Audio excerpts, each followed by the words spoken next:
Hey guys, this is Benny Ricciardi with rotocurve.com, and I'm here with 3 tips for you to help you build your FanDuel NFL DFS rosters.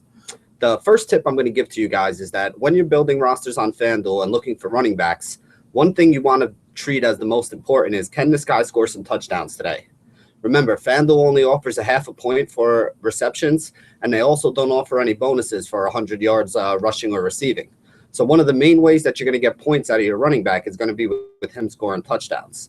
If you have a team that's going to be ahead in the game and the running back's going to be running it out at the end, that's another tip that you want to look for. If you think his team is going to have a lead, there's a chance that he's going to get more carries. More carries equals more yards, also more chances to get a touchdown.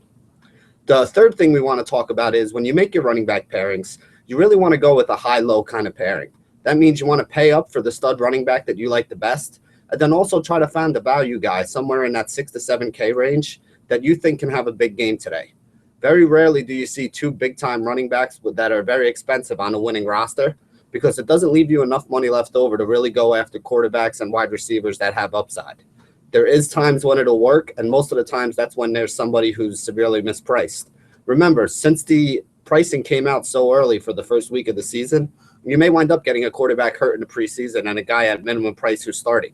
In that case, you will have money to spend up and get a big running back or a second big-time wide receiver.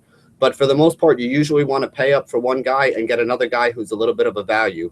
This way you have enough money left to round out the rest of your roster. So those have been our FanDuel running back tips. Make sure to check back at rotocurve.com, as we'll be bringing you more tips throughout the preseason, leading up to the season, and throughout the season as well.